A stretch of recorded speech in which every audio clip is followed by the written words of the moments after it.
It had been nearly a year since we had uttered more than 2 words to each other, let alone touched. And here he was now, standing at the foot of my stoop, like he had done so many nights in the summer when we met, smoking cigarettes and drinking wine, laughing, kissing, and sharing with one another. And here he was, running his hands over my legs and thighs, admiring the new tattoos done by my hand, and in awe of how good they were.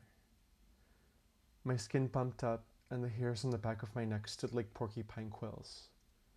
I could feel my heart wanting to crawl itself up through my throat and out of my mouth. Every finger on my skin was a memory that brought me back to so many nights spent laying next to him in bed, naked from the oppressive heat of the New York summers, dewy and sweaty, hoping for a reprieve from the wind. He was gorgeous. He had a naturally svelte and muscular body, not a trace of fat or age or blemish on him. He looked like all the characters from the mangas and anime I had consumed all my life. And I couldn't comprehend why someone as handsome as he was wanted to lay in bed with a person with the body of a middle-aged washerwoman who wasn't particularly attractive in any conventional way. And yet he was happy to be sleeping in my bed, curled up like a cat, legs intertwined in mine, or sitting across from me, drinking coffee or eating dinner. And here he was now, in awe of the fact that I had by my own hand and will tattooed my legs, talking to me as if no time had passed, but what to me had felt like an excruciating epoch. I wanted to scream from the top of my lungs, to tell him how much I had missed him, how many nights I had stared at his window from mine, how the loss of him from my life put me into one of the deepest depressions I had ever experienced, how I had lost my job because I couldn't function without being enraged, the anguish I felt every day for pushing him away out of my fear of being hurt, and cutting him out of my life because I couldn't figure out the words to help him understand how I felt. That I had killed something before it had even had a chance to bloom. How many times had he caressed my legs like this? And here he was, so close to me, so charming and disarming and seemingly carefree, and all I could do was keep quiet, smiling, tempered, and unbothered, as I had learned to do over so many decades of protecting myself from pain. He smiled at me, proud and impressed with my newfound abilities. I don't remember much of what he said or what we talked about, but as he began to step away to return to the life he had been living, one without me, he recalled how he had owed me money and how he wanted to pay me back. I told him that it had been a gift, and that he owed me nothing, and like that, he receded back into the ether. Another moment, experience, and memory gone by.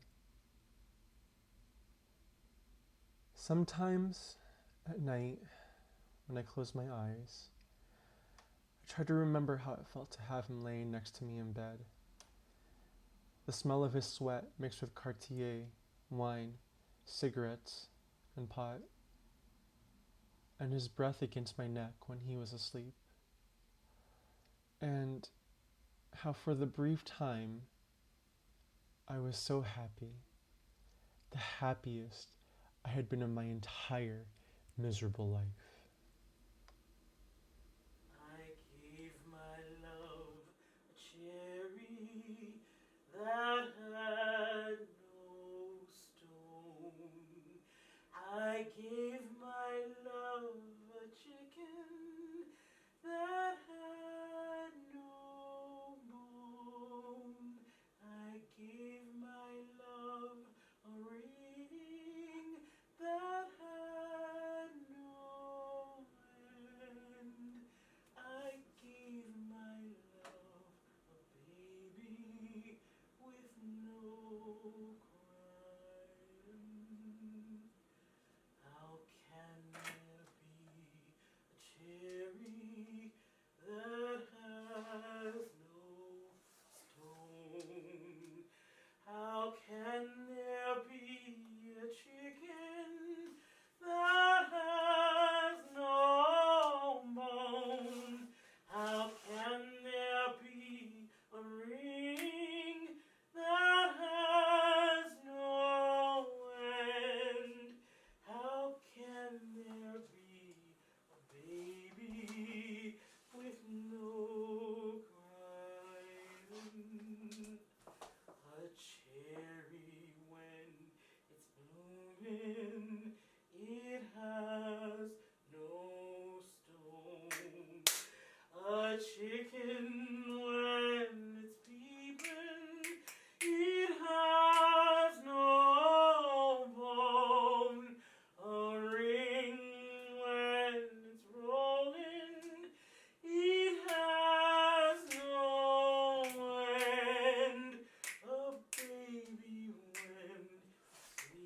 crying.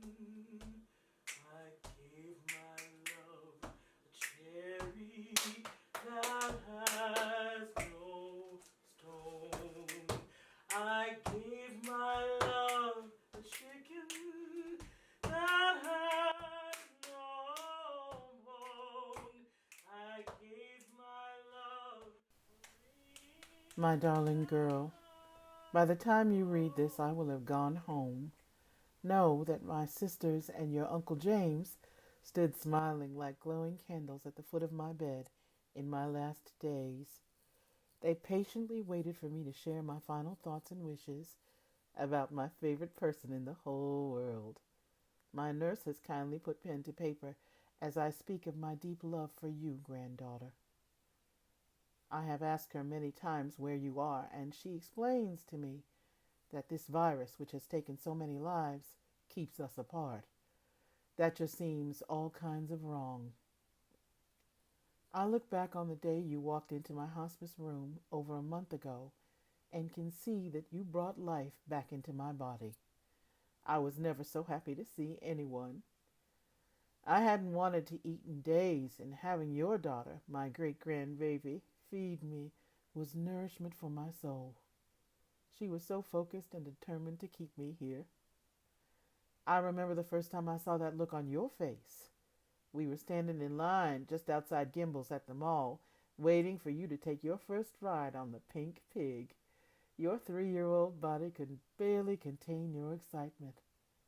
We were both dressed to the nines for our little adventure. You looked so precious in your white Peter Pan collared dress with tiny sunflowers on the bodice. Your hair, dotted with big yellow bows, lit your face up like sunshine. As we waited in line, a man nearby was selling giant rainbow lollipops. Your beautiful and adoring dark hazel eyes looked up at me, silently begging, "Please, Nana." I could never deny you anything, my darling girl. I unwrapped it and handed it to you, and that's when I saw the magic of your focus and determination. When the carnival ride man placed you in your seat, you weren't afraid. I watched as you licked your lolly all through the ride. You didn't cry like some of the other children. You just looked completely satisfied and calm.